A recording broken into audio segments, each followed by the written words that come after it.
So apparently another month has gone by. April is over, May is here, and it's time for my April reading wrap-up. Before I jump into my recap though, I just wanted to say thank you so much to everyone who has taken the time to watch my channel, comment, subscribe. My channel recently passed 100 subscribers, and I am just so happy to have each one of you here. And to everyone who has taken the time to comment and interact on my videos, thank you so much. It really means a lot.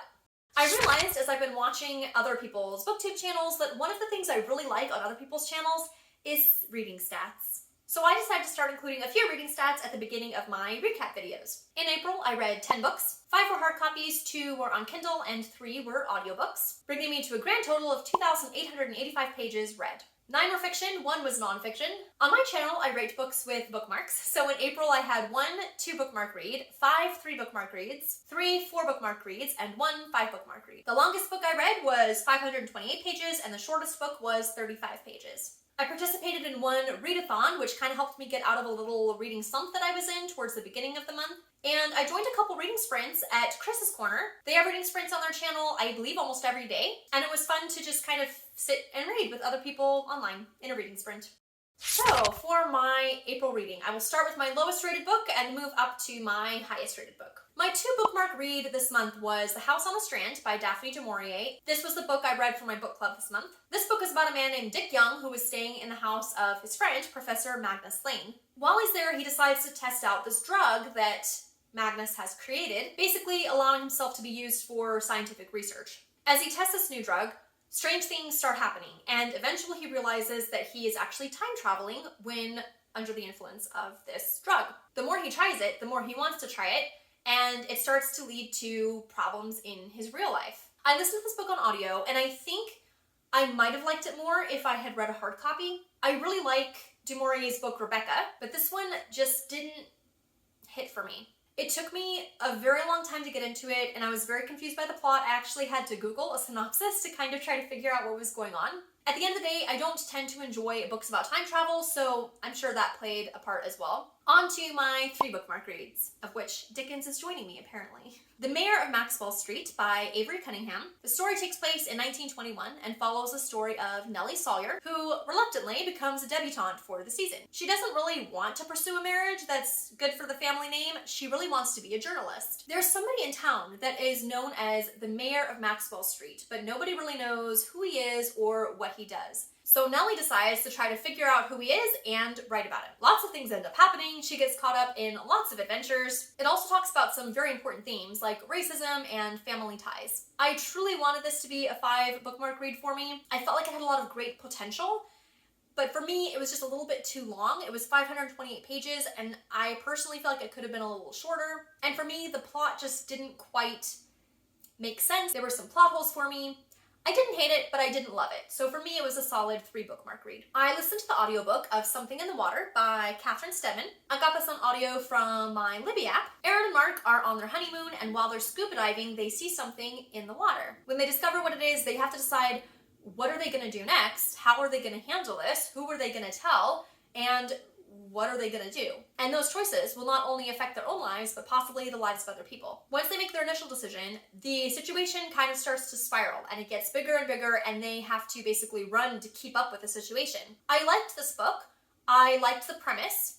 I think where it lost me was there wasn't a big enough why in the story for me to feel fully invested in the characters and in the choices they were making. So for me, it was a 3-bookmark read. Next is Their Last Resort by R.S. Gray. This book I read on my Kindle through Amazon First Reads. This is an enemies to lovers / forced proximity romance. Paige and Cole both work at a resort. Paige is very adventurous and fun-loving, and she takes groups of tourists on tours and adventures on the island. Cole is a much more by-the-book person, and he loves keeping accounts and the records and all of those things for the resort. Early on in the book, we find out that Cole has to fire Paige, but when a hurricane strikes the island, all bets are off. Paige has to confront how annoyingly obnoxious she finds Cole, and the hurricane allows for just such a time. This is a very fast-paced book which jumps right into the story from the very beginning.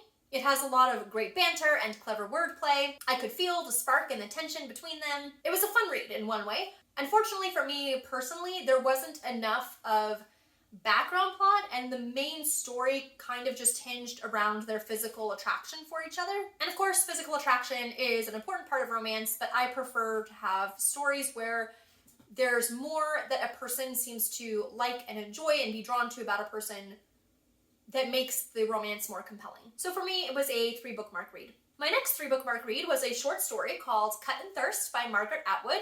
This is another one that I read on my Kindle for free through Amazon First Reads. I'm going to read the Goodreads description for it.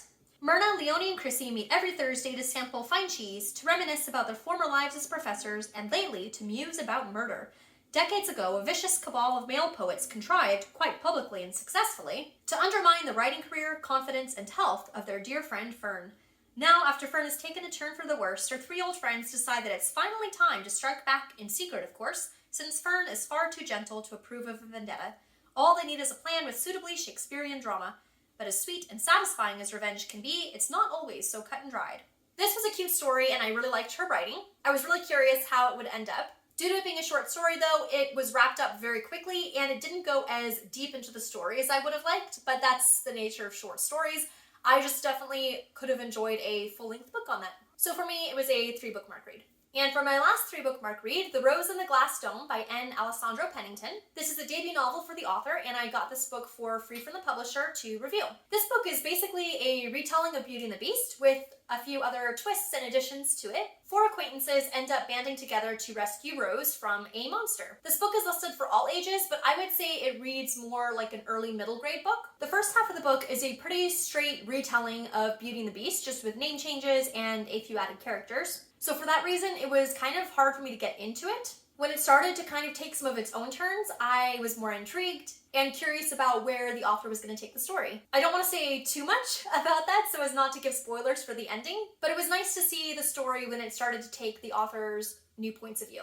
On to my 4 bookmark reads.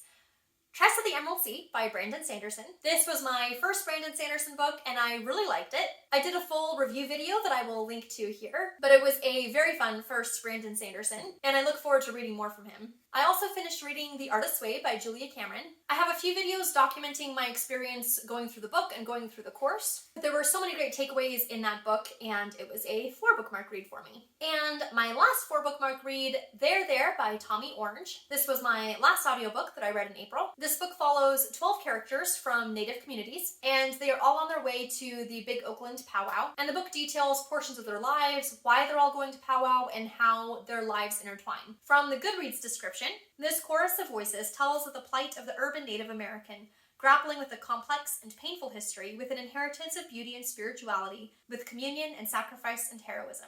This book is fictional, but it was also a great read for learning and hearing from and understanding more about urban Native Americans and what life can be like. Even though it's a shorter book, it's not necessarily an easy read. It does deal with some big topics. It gets into some of the hard and gritty parts of life for some of these characters. My main critique is that it wasn't a little bit longer, especially with so many characters. I wanted just a little bit more about some of their lives and their stories. So for me, it was a 4 bookmark read. And for my 5 bookmark read, drumroll please, Beartown by Frederick Bachman. By the time this video comes out, I should have a full review video up about Beartown, so I will link to it here. Oh my gosh, you guys, this book, so good. It truly highlights why Bachman is one of my favorite authors. It's a very emotional read, but it talks about so many great themes. Definitely check out my full review on it, and I can't wait to read the next book in the series. Okay, for my May TBR, this is going to be the first month that I read one of my wrapped books for my physical TBR. In my unhaul video, I showed that I collected my physical TBR and I wrapped them up in brown paper, numbered them all, and starting this month, I'm going to be drawing one of those numbers, and whatever book that is, I will unwrap and read for my May TBR. So I will open that book here in just a minute, but I'm also pretty sure I'm going to be reading Iron Flame this month. I just went to the library this morning to pick up that book. I'm a bit nervous after loving Fourth Wing so much, but hopefully this one will be just as good. Then my book club pick for the month of May is Stone Blind by Natalie Haynes. This is, as far as I understand it, a modern retelling of the story of Medusa and possibly a more feminist retelling. It sounds really interesting and I'm excited to try it. And for my TBR lists, I have my physical TBR here. I have these papers with the numbers on them, so I'll be drawing one in just a second. But I also decided to do a book for my virtual TBR. My virtual TBR is basically books that I just hear about from anywhere, whether that's BookTube or a friend recommendation, Goodreads list, or anything like that. I throw it onto my virtual TBR. So I'm going to spin the wheel and see what book comes up for that one. Okay, what's it gonna be? Ooh, See No Stranger by Valerie Carr. Valerie Carr?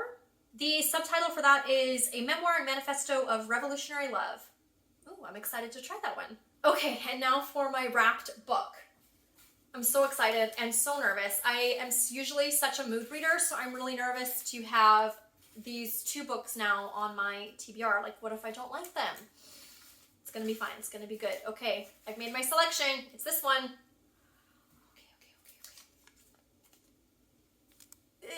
Can you see? Huh? Can I see is the better question. 15! That's a 15, folks. Okay. Okay. This is real. It's happening. I genuinely don't remember what this was. It feels like a hardcover. Ooh, maybe I have a guess. I don't know. Okay, let's see. I'm literally like so nervous right now. Ooh, okay. Not what I was hoping to start with. This is called The Glamour of Grammar, A Guide to the Magic and Mystery of Practical English. This book I have owned for 15 years maybe. So I decided I need to read it. And then if I don't want to keep it, I can pass it on, but I at least have to read it first. So, okay, so I have 2 nonfiction books on my TBR. We'll see how this goes. I would love to hear from you. What was your favorite book that you read in April? What is on your TBR for May? And until next time, happy reading. However, when Dickens, don't be naughty, who is staying in the house of his friend, Professor,